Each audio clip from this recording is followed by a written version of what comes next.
నమస్కారం ఈటీవీ 360కి స్వాగతం. ముందుగా ప్రధాన అంశాలు. రాష్ట్రంలో బంగారం ఉత్పత్తికి నేడు తొలి అడుగు.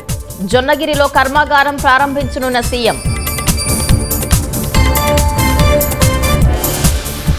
విపక్షాల విమర్శలపై మౌనం సరికాదన్న సీఎం. దుష్ప్రచారం తిప్పికొట్టాలని మంత్రులకు హితవు. సిట్ బృందం ప్రశ్నలపై నోరు విప్పని సీఐ నాగరాజు. నేడు కోర్టులో హాజరుపరచనున్న పోలీసులు. కేంద్ర మంత్రివర్గ పునర్వ్యవస్థీకరణ దిశగా చర్యలు. ధర్మేంద్ర ప్రధాన్పై వేటు పడొచ్చని ఊహాగానాలు. E20 ఇంధనం వాడితే బీమా చెల్లదన్నది అవాస్తవం. ఇథనాల్ బ్లెండింగ్ సురక్షితమని కేంద్రం స్పష్టీకరణ.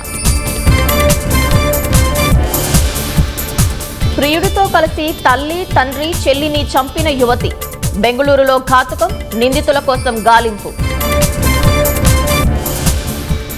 ఖైదీలకు ఐటీ పాఠాలు.